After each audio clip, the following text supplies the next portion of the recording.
RSVPs? Any other people? Karen will be joining later. Okay. So we have about 11 people, including our 2 speakers here. So are we recording already? Or? Yep, I started the recording. Okay, excellent. So this is our March chapter meeting for STC Florida.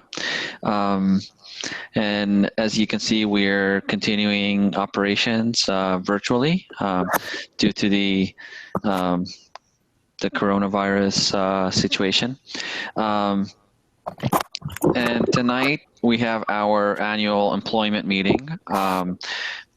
Usually we bring in recruiters and hiring managers to answer all of your questions as to what they're looking for and some of the pitfalls that they've seen sometimes in the hiring process, and kind of make it less nebulous for everybody. So I did put in the chat links to our social media and our websites.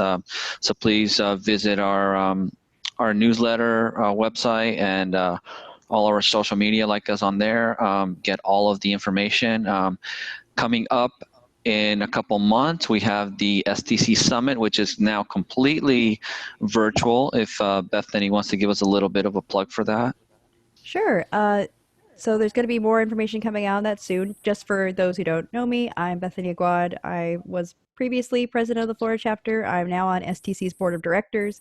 So we were originally planning to host the summit in Seattle. Unfortunately, I don't know if you've noticed, Seattle has been in the news lately, among other places. So that is now going to be a fully virtual conference that was going to be on May 17th through 20th.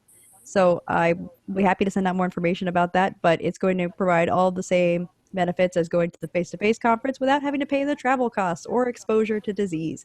So there will be sessions will be recorded, so you actually get some additional benefit where there will be sessions on demand. You'll still be able to interact with speakers and panelists, and we're still planning to do the entire program. So all the speakers who were slated to present are still currently supposed to. So I think it's going to be a really great event. Also, for those who are interested in STC leadership, especially community leadership, we will be having Leadership Day on that Sunday, which is free and open to anyone to attend. So I'll be sharing information on how to register for that too, for those who are interested. And I think they're going to be sharing some videos and details on the platform shortly. It looks really promising. It's a great opportunity to navigate through the different sessions, engage with other attendees, and they're actually playing socials as well. So there's going to be coffee breaks and yoga tutorials. I don't know exactly how that's going to work, but it sounds very exciting. And other fun events like a cooking class and stuff to have those social elements that surround the summit in addition to the educational sessions. And I know they are accepting student volunteers as well to help run some of those virtual sessions. So I just want to mention that too. And I'll send out some information into the chapter listserv. So hope to see people there. Excellent. Thank you, Bethany. And locally here in Florida, this is our usual election season. So if you're so inclined, we are looking for people to step up into leadership positions. It looks great on your resume, and you get to learn organizational skills from some really great leaders. So we do have, so right now I'm the nominating committee chairman right now, and I'm looking for those next leaders for next year. So email me at nominating at stcflorida.org and see if you're interested, or just alex.art.garcia@gmail.com. Alex, could I jump in here for a second? Absolutely, Jack. What's interesting about volunteering at the chapter level is I believe an expert is someone who's made all the mistakes possible in a given field, assuming you don't keep repeating them. So rather than taking a risk at work and stepping up and failing, try doing it at the STC level, right? Try doing something new, try teaching something new, because you might find out what works and what doesn't. Stretch your wings a little bit. This is a great place to get management skills and leadership skills and innovation skills with very little risk. So if you've never done a volunteer or leadership position, now's the time to try. Absolutely. Thank you, Jack. And so, without any further ado, let's jump into our program. This is our employment meeting, like I was saying earlier. And tonight we have Jack Molisani. One second. I have his bio here from the Memo to Members newsletter. So I'm going to share my screen and we can all look at it.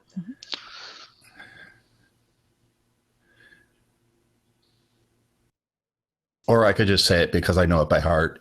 Okay, either that. Why not both? Yeah. So Jack will narrate his own bio. Can everybody see my screen? Yeah, but font's very small. Okay. I'll just talk. Okay. So I started my career as a project officer in the space division of the Air Force. And when I got out, I did a lot of tech writing in the Air Force. So I ended up getting a technical writing job and found out I was good at it and I loved it. And eventually I was on a contract and the company wanted to convert me to perm. So I've studied negotiation and negotiation teaching workshops, so I try to practice what I preach. So at the end of the contract, this company had published metrics on how productive you should be as a writer. So many pages per day, hours per, I don't remember what the number was. But at the end of my 6 months, I was twice as productive as their other writers. So I said, great, pay me twice as much as you're paying your other writers. And they went, oh no, this is how much writers make here, no more nor less. And at that moment, I decided I was never going to be an employee again. So I started my own tech writing company and eventually started a staffing division. And then we're talking about Leadership Day earlier. In 1998, I was at Leadership Day, and someone had observed that it's a shame that none of the chapters in the Pacific Rim countries ever get to go to their own regional conference. And someone said, we should have a combined Region 7 Region 8 conference held smack dab in the middle in Hawaii. And I raised my hand and went, I'll run that one. And we had it in the fall of 2000. Our break even was about 140 people, 560 showed up. It was just standing room only, and everyone at the end was going, I can't wait till next year. I'm going, there is no next year. I can't wait till the next one. So, maybe there's an opportunity here. And I started my own conference. And we started in Hawaii. That's why it was called Lava Con. And that worked until 2008 when the economy crashed and I couldn't get people to Hawaii if my life depended on it. So I moved the conference to fun, walkable places in the mainland, but still kept that aloha feeling of fun, welcome, networking, and great food.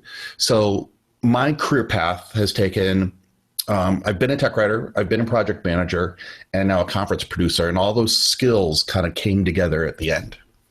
So that's my story, and I'm sticking to it. Excellent. Thank you, Jack. Next up, we have Pat Green from Lockheed Martin Rotary and Mission Systems.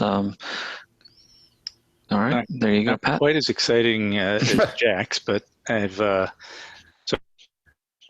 a former Marine, did 21 years in the Marine Corps. I've traveled all over the world as a part of that. I was a radar maintenance technician, so I was one of the, I lived my life reading technical manuals for 20 years of my life and, got to see what good ones look like and what bad ones look like. And when I got out of the Marine Corps, I was lucky enough that the product I worked on was made by Lockheed Martin. And they scooped me up as a customer trainer at the time, which is what I was doing in the Marine Corps when I got out. I did that for a few years, decided I didn't. It was just too exhausting standing up in front of talking to people, 8 hours a day, 5 days a week, just constantly doing that. So I was looking for, something else. And I like project management. So I learned, all right, let me try out the different pieces of logistics. I was a tech writer for a year. I did provisioning and the pieces, the job where they figure out how many spare parts you need and all the, analysis, whether this is repairable, not repairable. And then from there, I was a logistics project manager for 10 years. So I was responsible for all the aspects of logistics for a given product. And then about 5 years ago, I was fortunate enough that the position in Orlando as a technical writer manager opened up. And I firmly believe that the technical publication is probably, the most important piece that the company develops other than the product itself, because it's the one thing, if you think about anything you have the product that you bought and the book that it came with. So you're, one of the main touch points that customer has, for the life that they have that product. And, in my case, working on that radar system, I had the book that came with it and went through revisions, but I had that book for 20 years and I lived by it. It told me how the radar worked, how to maintain it, what I needed to do to keep it running. And that it drove me to get, this job and make sure that we can develop and deliver the best, possible book with the best possible product that Lockheed makes. And that's pretty much it, I think. Cool. Thank you. Okay. Now we can all see each other again. And so I have some prepared questions that we'll start with, and then we can either take turns answering, or if you really want to answer first, go right ahead. The first one is, what are 3 main traits and skills that you look for in a candidate? I guess I could give one, and that's when I'm looking at resumes, I look for, where they have some kind of job stability, so that if I bring them on, that they're going to be there for a while. If they're, have a job for 3 months and another job for 3 months and another job for 3 months, and they're just hopping around, it, kind of tells me that they're not sure what they want to do and don't have that, devotion or buy-in to what they're doing at that place. And it concerns me that they may not have that, same kind of, that they may just leave after, I invest a bunch of time and money to train them to be a writer. But Jack? It depends where we are in the hiring process, whether I'm looking at a resume or talking to somebody in person. Yeah. One of my pet peeves as a professional recruiter is when, and it seems like the younger kids are doing it these days, well, they'll create a profile like on Indeed, and they'll see a job and they'll just go, apply. Mm-hmm. Where when I submit you to a client, I send your resume, a summary of how your experience matches the job requirements and what your salary expectations are, so there are no surprises down the road. It's illegal in California, and I believe some other states, to ask you how much you're making now. The intent behind that law is to close the gender gap. And I'm going to do a little aside here because it's important. Microsoft is one of my staffing customers, and when I get a contract in, it pays $85 an hour or $120,000 a year, whatever the rate is. And I don't care if you're red, green, blue, male, female, or somewhere in between. So I asked my recruiter, why is it that there is this gender gap? And she said, it's because women don't negotiate as a rule, right? Men tend to ask for more money than they're offered, while women tend to just accept whatever they're offering. Now, if that happens on your first job and you get a 10% raise or a 5% raise and a 5% raise and a 5% raise, eventually there's a big gap.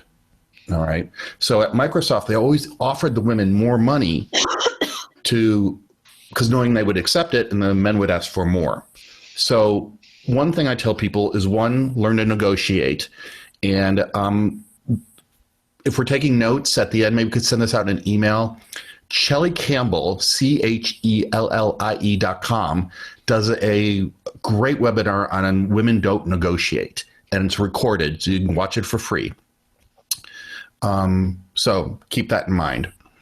Now, somebody hit the back button and tell me where I was before I segued. Not following submission directions. So when I submit you, I need to know, what are your salary expectations? So since I'm going to submit you to someone, why don't you just save me the trouble and go, here's my resume, and here's a summary of how I match what you're looking for. Because as a recruiter, I believe a resume is just a vehicle that shows that you match what the reader's looking for, and that's all it is. So don't make me go look for the information. Put it right there where I can see it. So the first thing I look at, okay, I'm going to ask the audience, unmute yourselves. What is the first law of technical writing? Class? Know your audience and speak directly to them instead of at them. Right. Know thy audience and communicate exactly. Thank you. Is it Julia? Thank you, Julia. Okay, same thing. If you're submitting a resume, your audience is whoever's reading that, right? And here's a great analogy. Say you're a screenwriter. Who do you think your audience is these days for selling your screenplay? Who are you writing for? Come on, work with me. This is interaction. This is not me and Pat talking for 45 minutes. I would say producers. Yes. Has the money, right? Yeah, most people say they're writing for 18 to 23-year-olds. No, you're writing for producers because they're the ones that are going to option and buy it and then produce it. Their audience is the 23 to 26-year-olds. Same thing with a resume. You are not necessarily writing a resume for the hiring manager because the first person who's going to see it is usually a recruiter or an HR person.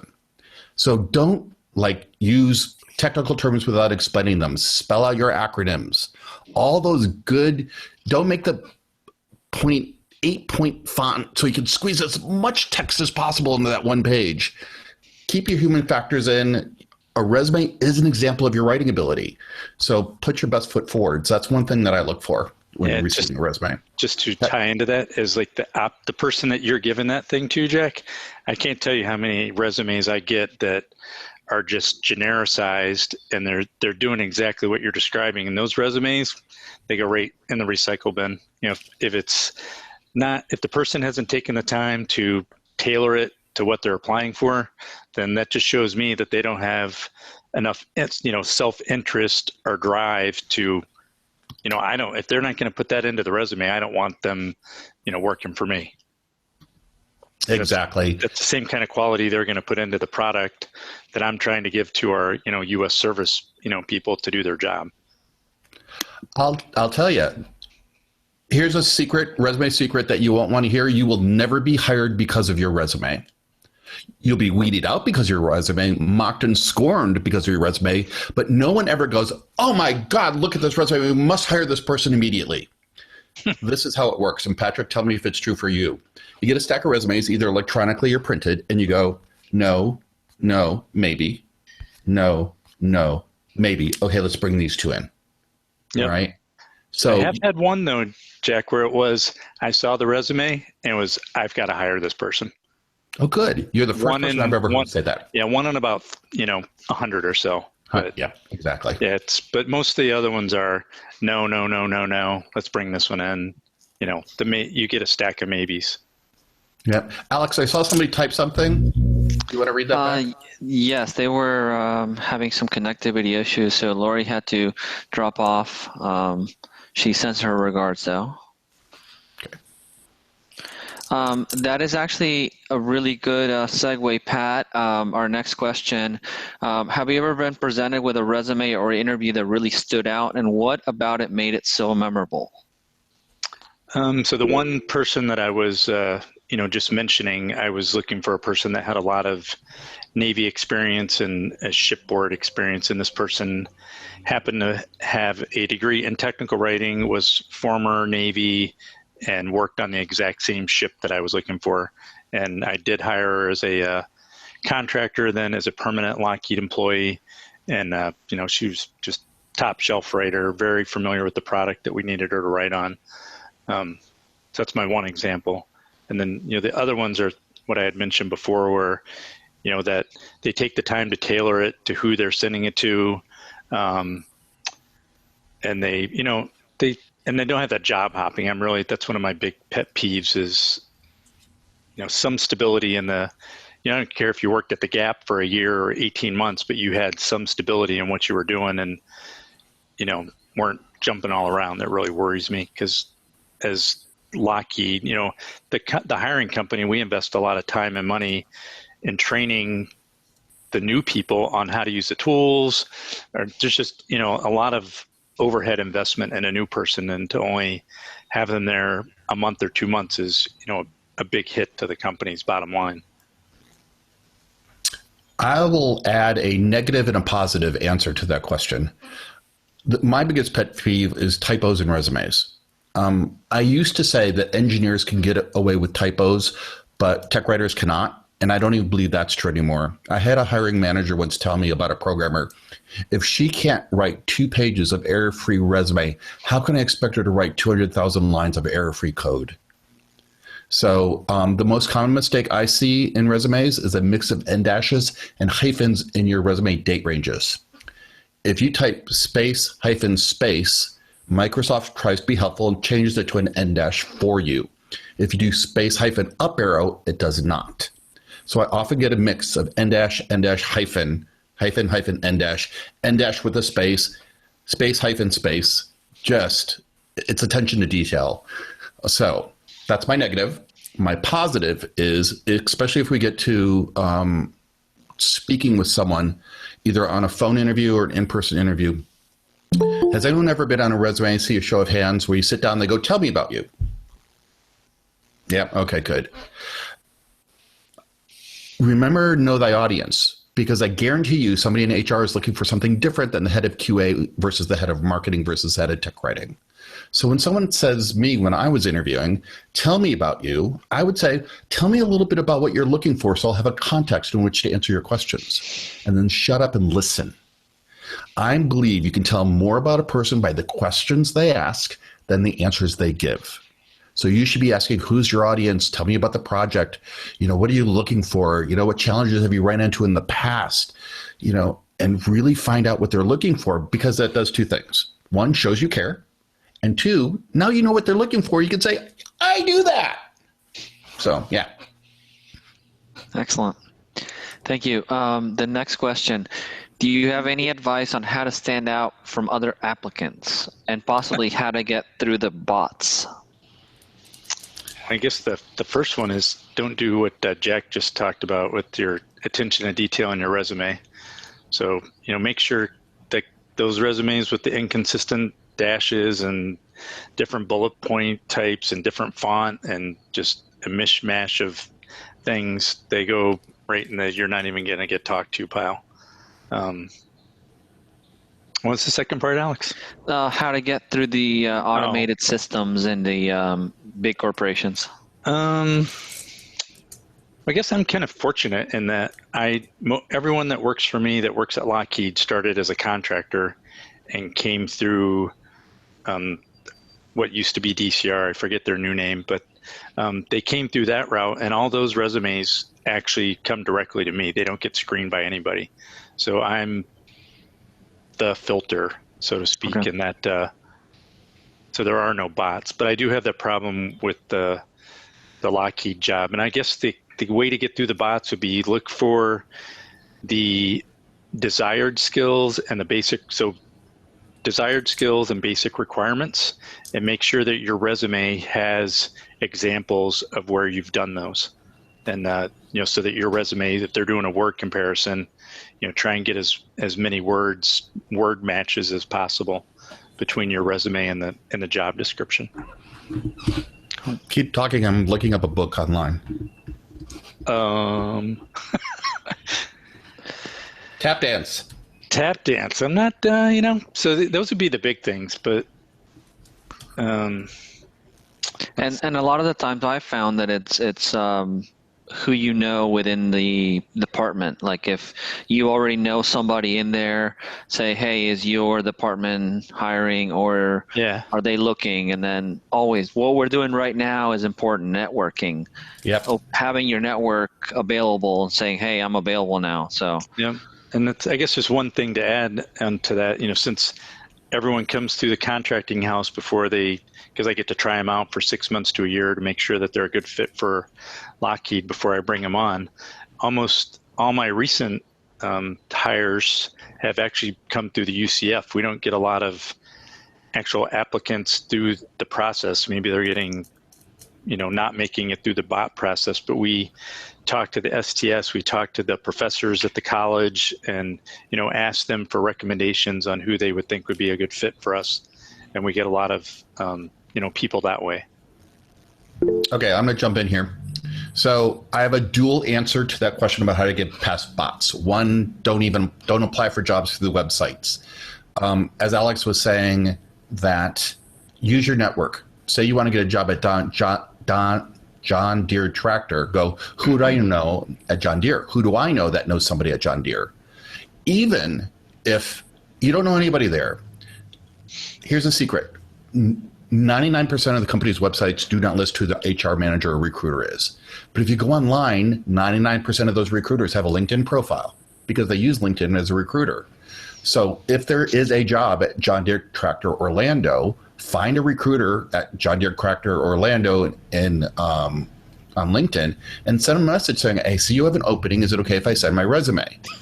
Now, they may say yes, they may ignore you, or they may say, apply for the job via our website, but I'll keep an eye open for it.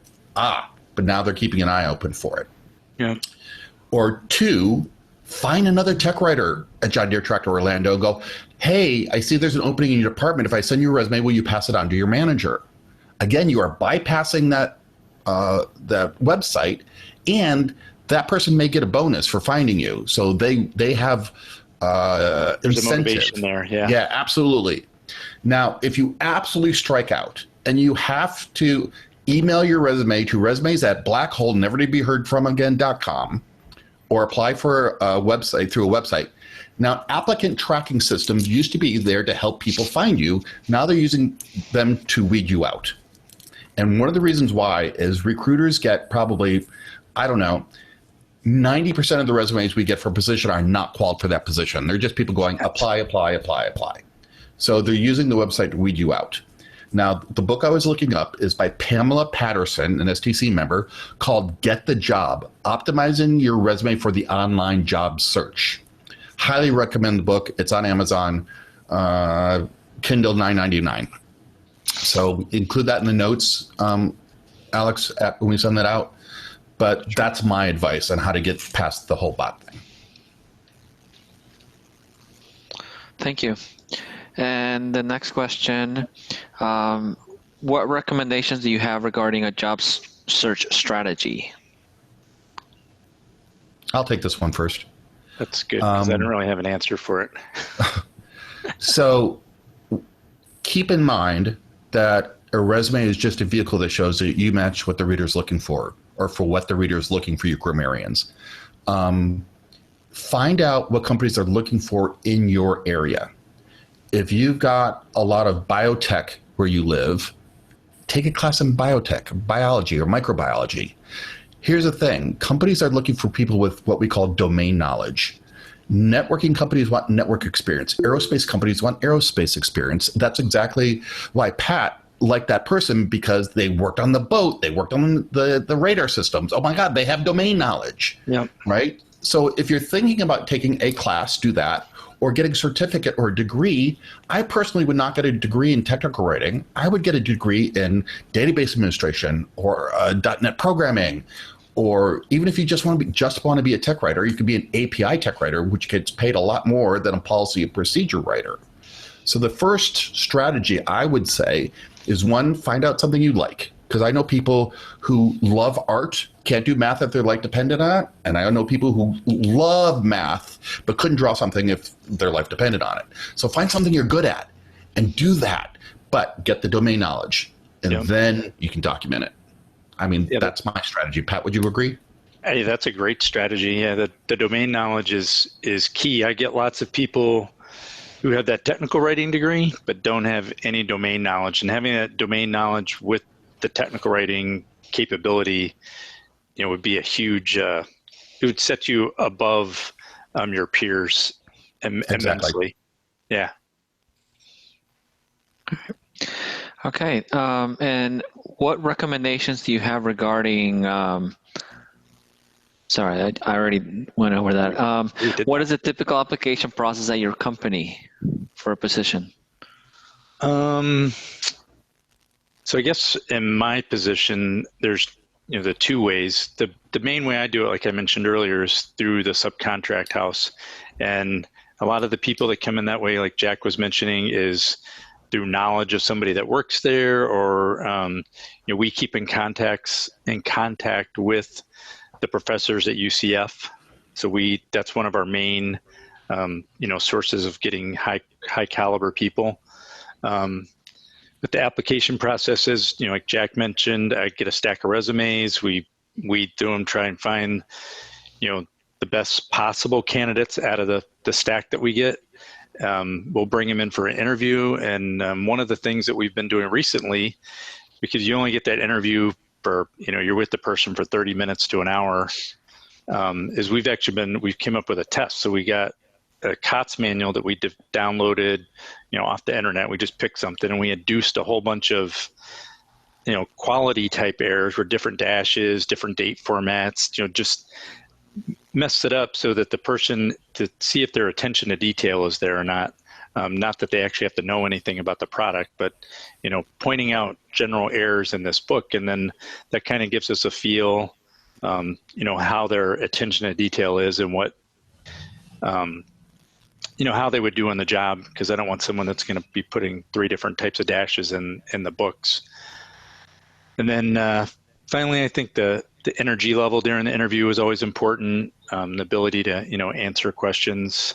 And like Jack was mentioning, the ask questions to get a better, who you're talking to. And then, the best one gets offered a position, then they get brought on. I'm a little bit different that as a recruiter, I'm normally looking for people for my customers. So one, be findable. Have a LinkedIn profile, upload your resume to Glassdoor, Monster, Dice. There's others. So let me find you. When submitting a resume, also submit that summary of how your experience matches what they're looking for, assuming you know what they're looking for. And here's some advice. If there's 26 requirements, focus on the top 5 because they're normally listed in order of importance. Keep your tools current. I've had people say, I can learn FrameMaker in a weekend. I go, then why haven't you? Right? Another pearl of wisdom I give people, say you want to learn, there's a thing called conditional text in FrameMaker. It's like a variable. And you don't know how to do it. Buy a copy of FrameMaker or get a used copy. Just make sure it's a legit copy. Teach yourself how to do it. And then put out a notice to the STC going, hey, anybody want to learn how to do conditional text in FrameMaker? Meet me at Starbucks on Saturday. These days, virtually, right? So that way, and then teach people how to do it. So that when you go on an interview and they say, can you do conditional text in FrameMaker? You go, do conditional text. I teach conditional text. Yeah.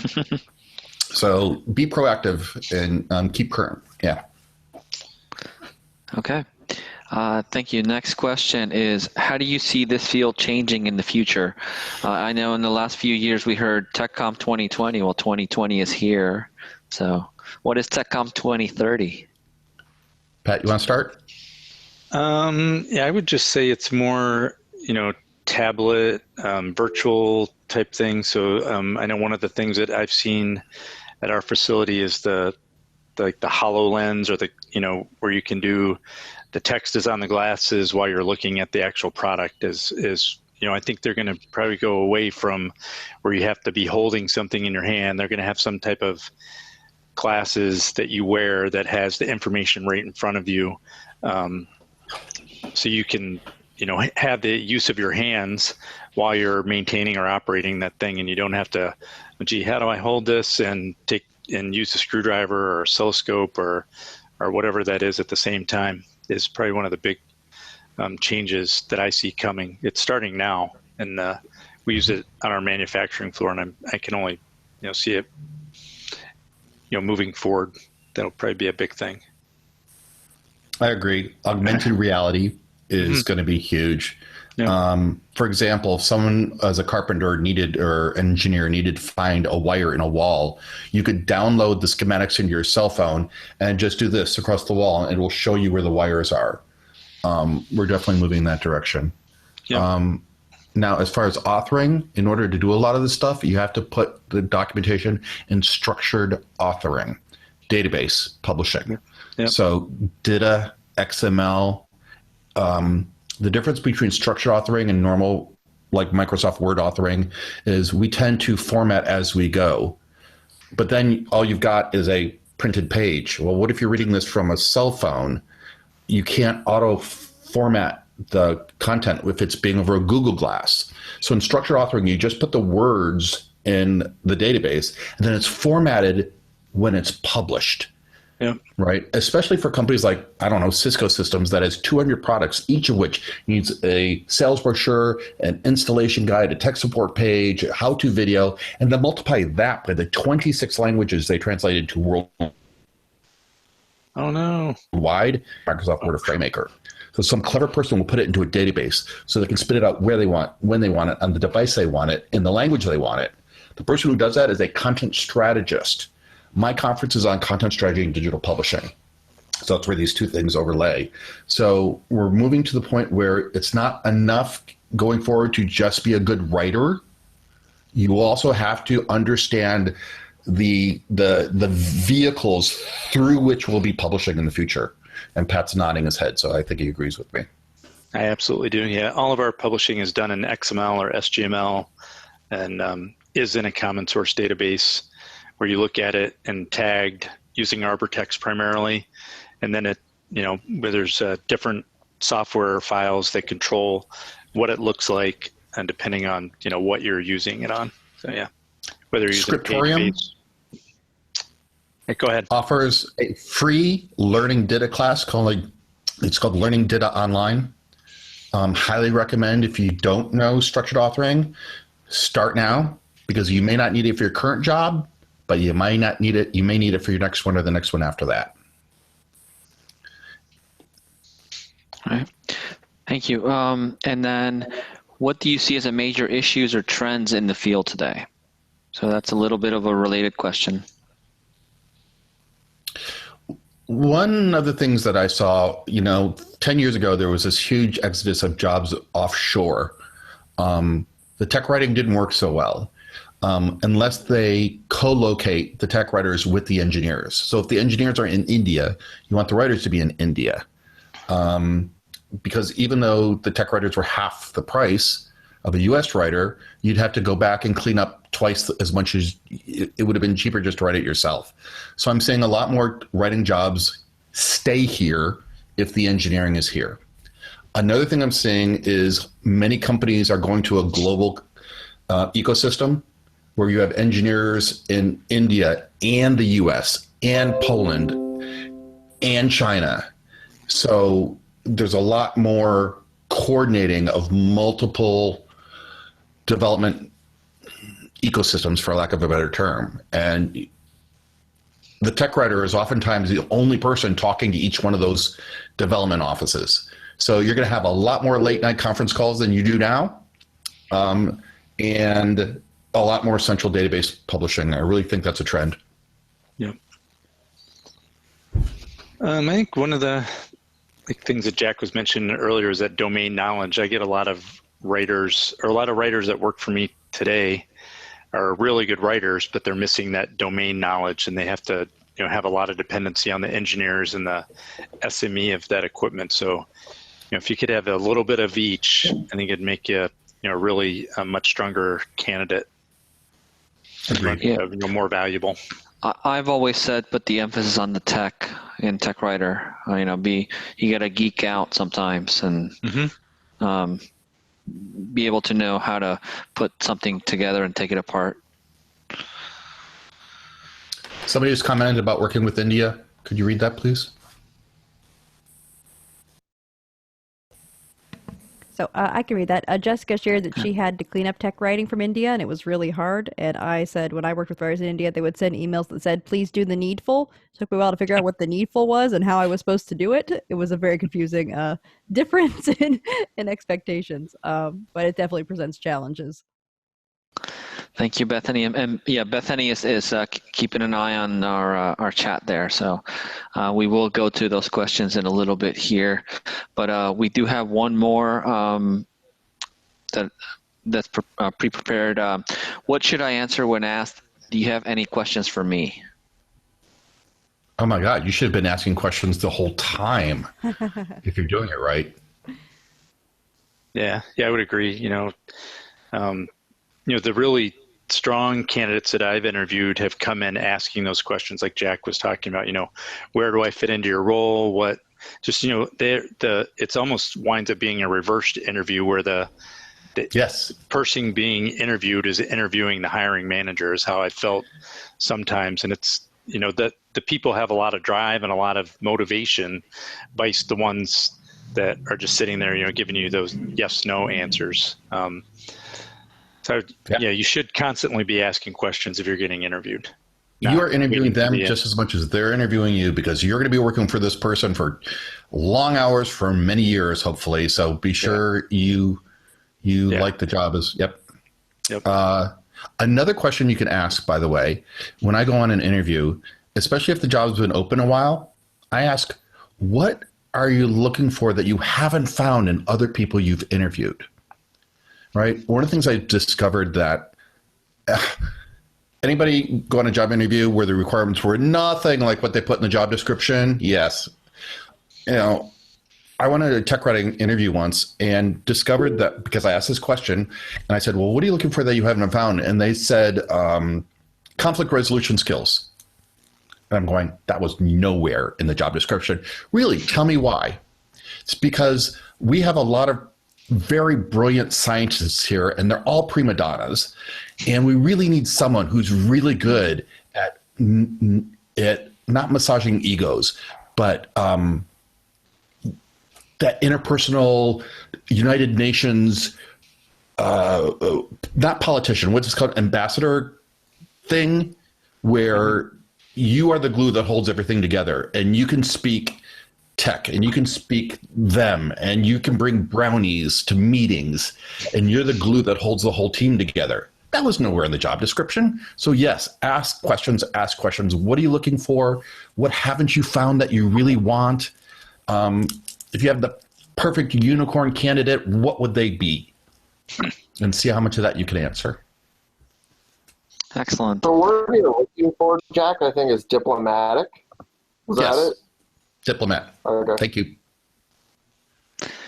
So that's the end of our prepared questions. So we will first go to the chat to see what questions have come up over the last few minutes, and then we'll open it up to anybody else. Yeah, Connor, I know you had a question about reaching out through LinkedIn. I think it was somewhat addressed, but was the question answered? Or did you have anything further you wanted to ask about that? No, I think they actually addressed the question I had.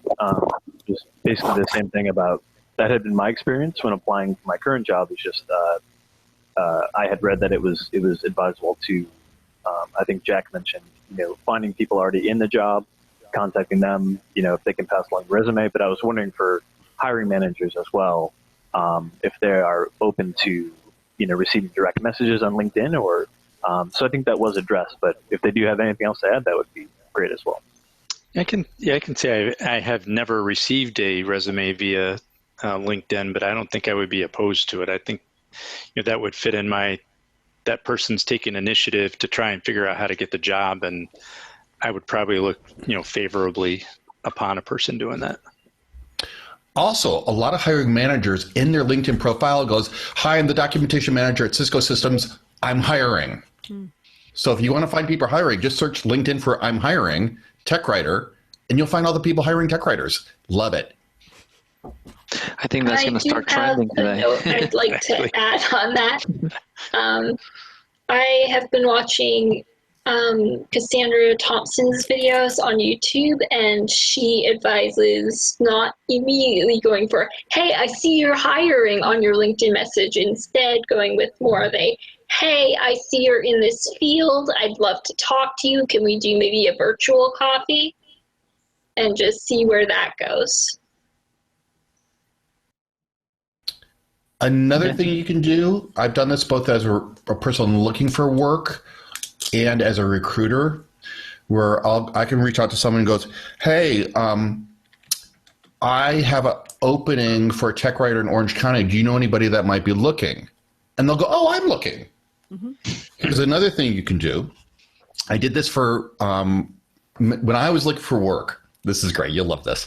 I have to warn you, I'm shy and inhibited, but we had our chapter had a newsletter, and I went ahead and reached out to all the documentation managers at the biggest high-tech companies in the area and says, hi, I'm with the STC. I'm writing an article on hiring trends in the industry. Would you mind if I interviewed you for 10 minutes? Right? And I said, one of the questions was, are you going to be hiring this year? What are you looking for? What kinds of positions, you know? And at the end of it, I knew every hiring manager in Orange County, what they were looking for, when they were hiring. And I can go, oh, by the way, is it okay if I send you my resume so you can have it on file? They'll go, absolutely, because you just spent 10 minutes telling them how great they were. Be clever when you job search. And you may steal that idea. You have my permission.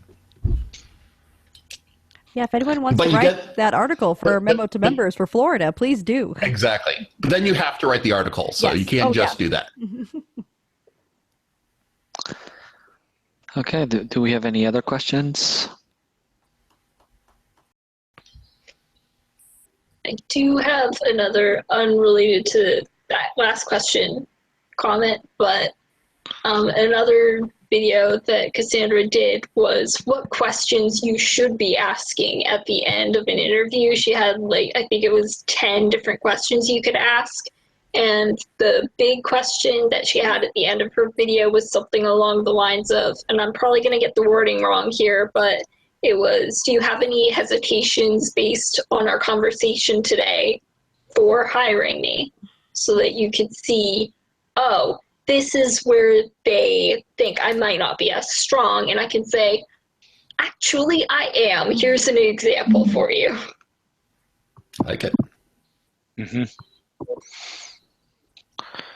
That makes sense. And so I have a general question. What do you not want to see online from people? Let's say, what should they be careful with on social media, things like that? Okay. I want to jump in here quick. Oh my God. I get email addresses like grammarwhore@yahoo.com. Yes, I swear to God. Little China Girl Colleen. Sheep13@AOL. Which makes me think there were 12 other sheep people out there. Listen, email addresses are free. First name, last name @Gmail. Or first name, last name, job search @Gmail. So if you want, you can kill that email afterwards. Be professional. And do you have any idea how many resume.docs I get a day? What happens if that gets separated from your email? Name your resume. First name, last name, technicalwriter.pdf. Sorry, that was a knee-jerk answer. Those are great answers. Yeah, that's a good. I've seen all those bad, the flip side of those. So. Yes, this is Jessica. I found the unmute button. I think Google just kind of spazzed for a moment. It's just, I have to say, really wonderful listening to our presenters, because I began my career, Jack and Pat, as a recruiter. Way back in the day when I, because I had a liberal arts major, people didn't know if I could handle the technology. So I said, well, they're hiring tech recruiters. And I talked to tech candidates all day, and I did what you mentioned, Jack. Like I would reformat like a cover letter to send to the customer to say, these are all their technical skills. Here's what they may have not mentioned. And I had to do a lot of that editing. And I just had to say, thank you for the laugh. I have been laughing because it's taking me way back in the day, because I remember all of your stories happening. And gosh, I think even worse. I know what that's like. So, I thought I knew it, but you guys have opened my mind to even other thoughts that I never thought of, and showing how things have changed, because I thought, I know this. I used to be a recruiter, so these are things I've never done. But thank you so much. So I just had to share, and thank you. You're welcome. And there's nothing worse than getting a resume for someone where they email 45 recruiters in the to field. Yes, I've seen that too. I've seen that and you're too. number 44. I mean, like, yeah. Or you call them for some reason and they didn't list a skill they use all the time, and their response is, well, if they know the subject, they'll know that I know that, because I couldn't know this other thing without knowing that. And I remembered that, and I thought, well, no. And then I would modify the resume after I talked to them. I thought, No, they may not know that you know that because of the whole knowing your audience thing. You know, the HR manager might not know that, but the tech guy probably does. But the HR manager doesn't know you have to know X to even put Y on your resume. So it was a great point. So we have a question from Samuel in the chat, which is how much technical writing education is expected from employers? He said UCF Continuing Education offers a Fundamentals of Tech Writing course. Is this recommended to take? Yes. Yeah, for sure. Wow, what a great answer. There you go, Samuel. Now you know. Okay. So, yeah, let me expound on that. I've taught Intro to Tech Writing for the Cal State University system. And again, one of my pet peeves is someone who spends 4 years of college learning how to do technical writing. It's not that difficult. You need to know the difference between conceptual and procedural information, when to use a bulleted and numbered list, a table with if, then, else, and that covers 90% of what you need to know, right? And maybe an illustration with callouts, right? So if you're going to go to school, yes, you need to have that basics of tech writing, absolutely, without a doubt. But also take that intro to C++ programming. Or whatever, whatever you're trying to get that degree in. Exactly. Yeah. Because if I'm trying to place you at Cisco Systems, and I've got 2 or 3 candidates who are all equally good as tech writers, but 2 of them took classes in network engineering, who do you think they're going to hire? They're going to hire the person with domain knowledge. Yep. Every time. Yep. Thanks. I don't see any other questions in the chat right now. Feel free to put them in or speak up. I know we have folks on the phone too. Don't be shy. I mean, unless you want to be. Actually, can I put a link to Cassandra's YouTube in the chat for anyone who wants it? Yeah. Absolutely. Yeah, sharing is caring. Okay. So I've got a question for Pat. Have you found it easier for tech writers to be embedded within engineering teams, or do you prefer the model where there's a, let's say, center of excellence where tech writers are just part of their whole department and they are fed out to different departments? I'd say there's advantages to both. If you have the luxury, a lot of our work is contract driven. So if you have a big enough contract that can have an engineer that their only job is working that one program, then, absolutely that would be good for them to be embedded with the team. But the flip side is if, they're a junior writer and they need to learn, they're going to learn a lot more of that technical writing expertise and skills by being embedded and sitting with those, experienced tech writers. So. Yeah, because I've been in both types of teams, and I have seen different, So what's your perspective from having sit in both? I think being in a group with a lot of writers, I think you get a little bit of in a bubble where you're expecting everybody around you to have the same level of writing as you, and then once you're out on program, you're suddenly surrounded by more technical people, and you kind of have to start, like I said, geeking out about the subject because you're going to get left behind if you're not. But then at the same time, you start learning a lot more skills, like the entire development process for a product, rather than just, as you mentioned, like the integrated logistics. You start seeing it from beginning to end. So. I think one of the things that's going to come out of this whole coronavirus thing is people have discovered that people are being more productive at home or can do the job at home. And we're going to see a heck of a lot more remote work coming out of this. When I worked in an office, half my time was people walking up to my cubicle and talking to me when I'm going, I'm sorry, I'm on a deadline. Where if I'm home, I could just work, or I don't have to spend an hour and a half on the Beltway getting to and from my job. I could be working those hours. So I think we're going to see a lot more of that. Another thing that I want to add is Andrea Ames, who's a past president of the society, when asked what does she do for a living, says, I solve business problems. Not I'm a tech writer, not I'm a user interface designer, not I'm a usability specialist, all of which she is. But so often tech writers are looked at as a commodity, an afterthought. to be acquired for the lowest possible price because they're not perceived to be an integral part of the product development lifecycle. So one of the things you can do is our basic core skills, critical thinking skills, interviewing skills, documentation skills can also be done by a business analyst at the beginning of the product development lifecycle. It can be done as a content strategist over the whole product development lifecycle, a user experience designer where you're writing the text that goes in the software. That's part of our wheelhouse. So one of the things you can do to stay marketable is learn these additional skills. Learn the fundamentals of UX design. Learn the fundamentals of content strategy. Learn how to do structured authoring. It's just going to make you that much more marketable in the future. And then Mary agreed with us and said that she functions best when she's embedded in the development team. So we're happy to take your questions.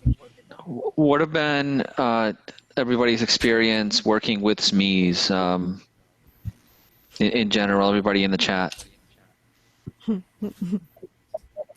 Are you asking, for story time? Because I'm sure you can get SME, story time on both ends of the spectrum if you want. Sure. Let's hear some good stories, some bad stories. I'll start.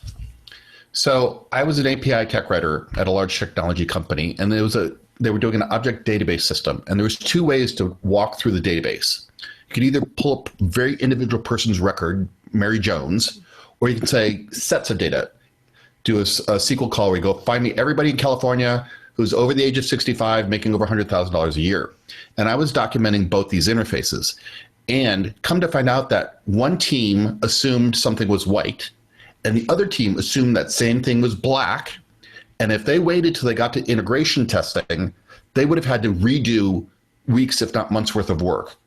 So as the documentation writer, and my degree happens to be in computer engineering, so I have domain knowledge, I noticed that. So I got both the SMEs in the same room with brownies and said, listen, I can document this either way, but you guys need to decide which way you want to go.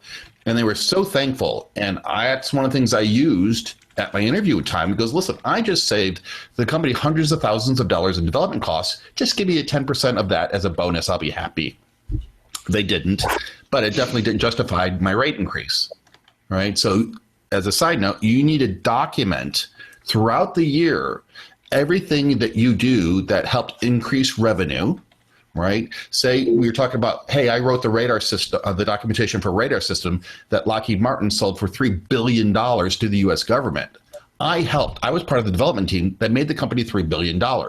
You need to document this. Or if you helped reduce tech support costs by, making the documentation better or easier to find, or on the website, however you want to do it, document, because come review time, either one, if there's a layoff, you don't want to be laid off, and two, you want to justify that you're worth a promotion or a raise. End of soapbox. So any other stories about SMEs from anybody else?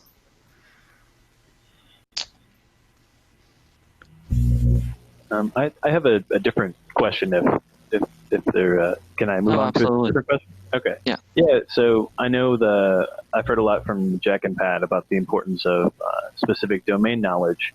But aside from that, do you guys have any thoughts or experience? I know STC offers certifications now. So if someone were applying to a job, and I guess, would it hold a similar level of respect as a university degree in tech writing?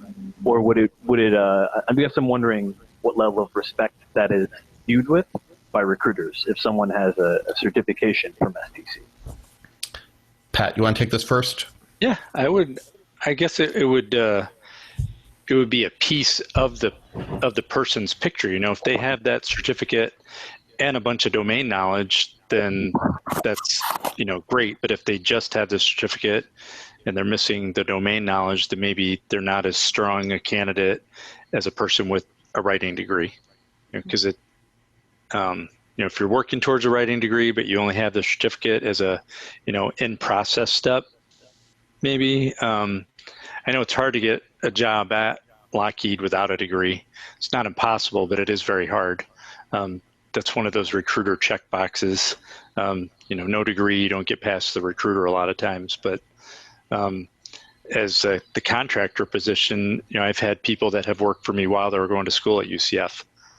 And that's been a good model. But, if you had that certificate, it shows that you have the drive, the motivation to get something and some domain knowledge to go with it.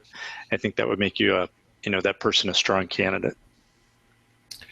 I am a fellow of the society. So I believe I have a duty to promote the organization. So I'm not going to share my thoughts on certification. I am going to say this. Go out and look at every single tech writing job description that's posted anywhere. See if any of them ask for certification in tech writing. I'm just going to say I've never seen one, and I've been doing this for 20 years. So that's all I'm going to say on that. Yeah, I guess I was curious because, I'm sorry. Go ahead. Okay. No, I'm just saying, I know there's a board member on the line, so I have to be careful on how I say this. I'm a friendly board member. Don't worry. I'm not going to be like, all right, censor Jack. He cannot have opinions. But I understand. Getting back to your question, though, and this dovetails nicely with the last question about working with SMEs, where there are subject matter experts, SMEs, who, if you don't have a degree in their field, they look at you like, how could you possibly understand what I'm talking about? Mm-hmm. And that's why it's so important that, because I have a degree in computer engineering, one, I can recruit engineers because I know when they're trying to pull a fast one on me, going, no, that's not true. Tell me what you did, right? And that's where you will get the respect.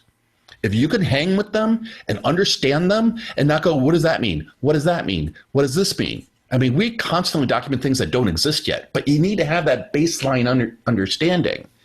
That's why it's so important to have, if you're going to go back to school, get a certificate in the thing that you're going to be writing about. Right. Get a programming certificate, a database certificate, a daycare certificate. If you're writing policies and procedures for preschool, then go get a teaching certificate. Basket weaving certificate. If you're going to be doing basket weaving instructions, doesn't matter. That's how you're going to set yourself apart in whatever field you want to be in. Not having a degree in tech writing. That's just my opinion. And I did see one question in the chat there.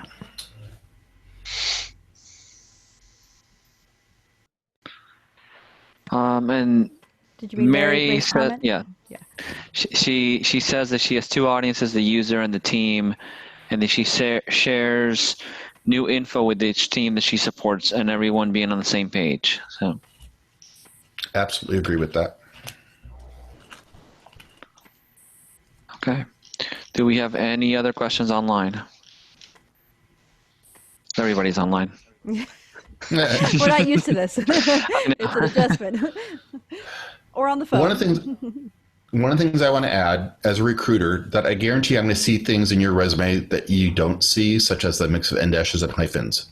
One of the things that I can give back to the community is I'm willing to review everybody's resume for free. And that way I'll have it on file.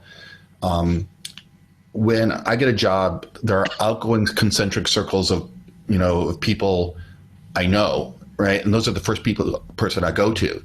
So if I need a tech writer in Milwaukee, I go Molly Barrett. If I need a tech writer in Orlando, I go Alex, right? So this is why you want to build your professional relationships before you need it, because you never know when you're going to get laid off.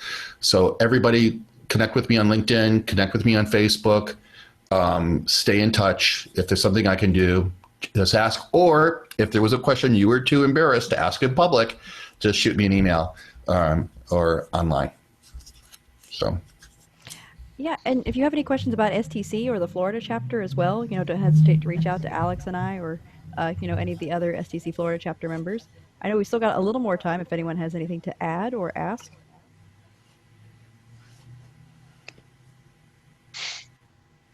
Apparently we answered all the questions. Great job. Wow. Jack and Pat. Say that everybody's hungry, wants to go home. I'll go home. Everyone is This model is still different for us. We're getting used to it. There's no pancakes in there, right? Yeah, What? usually. I miss pancakes? Yeah, usually we would have given you pancakes, or we used to be at IHOP or Pie, Perkins. right? Yeah, we were Like doing a rate pie. check? Yeah, we owe Jack and Pat both a pie or pancakes or some sort I'm of. in for pancakes. Okay, pancakes. All right, so next time we're going to get Absolutely. together face to face, we'll make sure we'll get you pancakes. Everyone else, All right. hopefully, will be able to get together face to face at some point in the near future. But it's Yes, we everyone on the will. phone. So yes, this was our first attempt at a fully virtual chapter meeting. I think it was very successful. Definitely keep an eye out for our next meetings. Definitely usually you want to do the third Thursday of the month. More on that if we're keeping to that schedule, depending on what's going on in the world. We will definitely keep everybody updated. Again, like us on Facebook and follow us on Twitter. And for anybody who out there who has not joined STC yet, you can go to stc.org and make sure to add the Florida chapter. When you're joining, you have to physically add the Florida chapter in the next step as your home community. So that way we can take care of you at the local level. And we do have some members that are even out in California, like Lori and Jack. So you can be a Florida member and not necessarily have to live in Florida. So Yes, the only qualification is you have to be willing to complain about what it's like to live in Florida, which I think applies to almost anyone. It's the most Floridian God, trait. the humidity. It's so humid. It's so hot. We have gators. It's a sandbar. Feel free. You have flying roaches. Found Meadow bugs. Oh, and Karen's pointing out we did have a member for some years who lived in Sweden. So we did. Yes, we're a very broad chapter. We just started in Florida, and it's where most of us have called home at some point. I want to share some good news on the job front. It wasn't a tech writer; it was a SQL programmer. But we had a job opening. He had a phone interview, then a Skype interview, and they offered him the job. He's getting a job offer tomorrow without ever going in face to face. I think we're going to see a lot more of that over the next couple of months. Yeah, so if you go ahead. If you're between jobs, don't feel like you have to wait. There are people going to be hiring remotely. Yeah. I know I've seen a lot of that recently at Lockheed, where they're, instead of paying for the travel for people to come in, they'd either do it, via FaceTime or Skype with the person. If the person didn't have a capability, they'd actually mail them a camera to use, to actually do the interview. So I've seen that trend over probably the last year, trying to save, recruiting budget. They'll do a lot of it virtual. Yeah, and I'll add, if you're, if this is one of your first virtual calls and you haven't ever had an opportunity to get used to it, or you just want to hang out and chat with people, we do monthly virtual networking meetings. Julia was our facilitator and moderator for one just, was that earlier this week? How long ago was That was last week. Last week. Time moves very strangely right now. So we'll be having Yes, those it again. does. Those are free for anyone. You're always welcome to hop in and join. And if you have further questions, we're happy to answer them then, or just chat about current toilet paper status, whatever the most important pressing questions are of the day. I hope everyone has toilet paper they need. Comes up a lot at work right now. Would anyone like a tip on that? On toilet paper? Yeah, no, I tried this, and it may only have worked for me once, fingers crossed. I ordered some online from Walmart, and they haven't canceled my order yet. So I'm hoping some shows up. I think it's one per person, but I was just shocked that they weren't like, no, get back.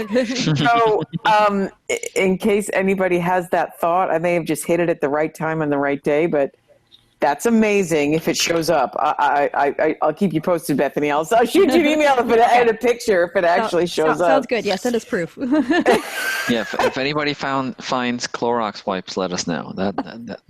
That's one thing that we can't find. I bought so much in the way of supplies for my spring cleaning in January, so I lucked out that I was not part of the hoarding. I'm a good person. I'm sharing. But yeah, it's interesting times we live in. My goodness. It is.